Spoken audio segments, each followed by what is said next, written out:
Hey, good day. This is Jeff Clemons at Okeechobee Livestock Market, taking the place of my fine brother who's out on vacation in the mountains this week. Glad to have you tune in. We had a pretty good run, about 1,700 head this week. Top price on our calves was 230-pound steer, brought in by John Bradley.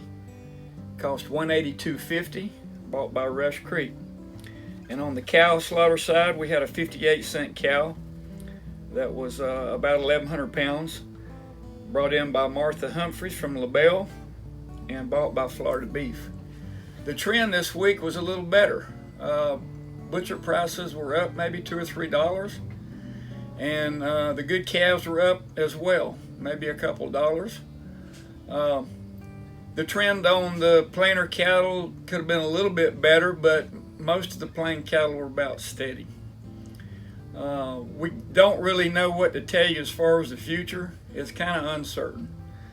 The board has kind of been up a little bit, up and down, but that's kind of usual for the board. Weather out west is going to play a factor in what these prices on the butcher cows are going to be in the next month or so.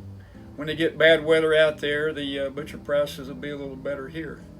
As far as the feeder cattle, they're probably turning some cattle out next week or so on wheat, and the lightweight cattle here should be a little bit stronger when that happens. The heavier cattle that are kind of confined to going straight to the feedlots, I don't see much of a upside on that for a while.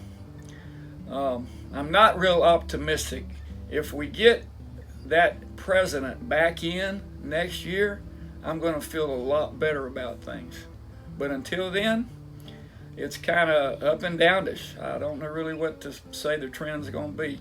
Of course, everybody knows next spring will probably be better on calves, which it usually is.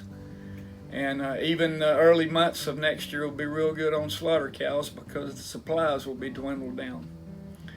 But otherwise, our market's doing good. We're glad to have you folks come by. We've got the best buyers in town, best burgers in town at the restaurant too. So that's pretty much it for this week, and tune in next week and maybe brother will be back if he comes down from the mountain. Thank you.